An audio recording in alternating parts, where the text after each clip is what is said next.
In the middle of a frosty road, covered in a dense fog, the car maintained a constant speed. It was a strange night. His mother's birthday was just a few days away and he had to go on a business trip. He hoped to return soon to meet his family. The moon was barely visible behind the fog. It was a diffuse point that allowed us to glimpse the ghostly shadows of some trees, without leaves, whose twisted branches resembled long arms extended to the sky, which in turn followed the road.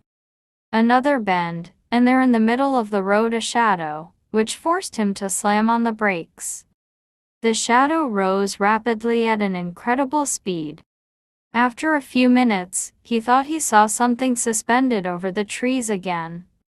But there was nothing, just his imagination or his tiredness. He was exhausted and decided that it was a good time to rest a little, perhaps until dawn. Sleep came soon and with nightmares. Shortly after, it was still night, a very loud noise woke him up. A white flash illuminated the front of the car, leaving a trail of light behind it. A saucer-shaped ship had just landed in front of him. In an instant, Danny found himself inside the ship, which was rapidly rising into space. When he woke up, he realized that several days had passed. He found himself in a green forest and could see mountains in the distance.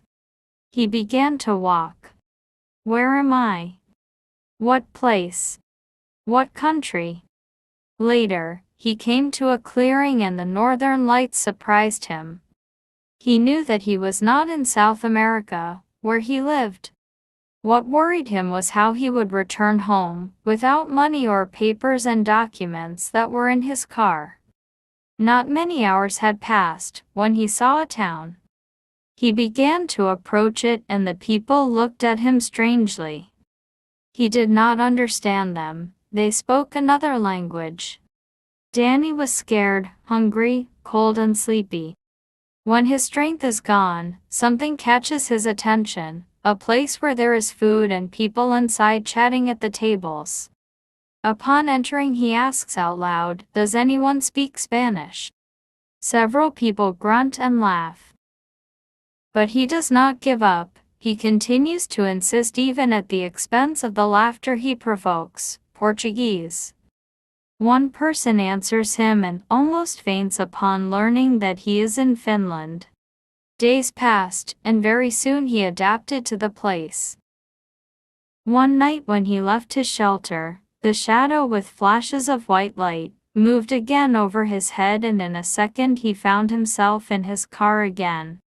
Very scared by what had happened, now he thought it was simply a bad dream, he started the car. How much had it been since he thought he was in Finland?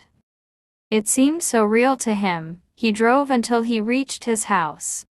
The next morning he was still thinking about what had happened. But the calendar said it was March 24th. And he had left on March 9th. What had happened? Why didn't he remember anything? 2 days later the phone rang. Hello, am I speaking to Daniel's house? Yes. I'm calling from Finland. I'm his Portuguese friend. He didn't tell me he was returning to his country. Terrified, he didn't know what to answer. He hadn't dreamed it at last. He thanked him and told him that one day he would return. Remember that if you want to continue learning with our stories and practicing, don't forget to subscribe.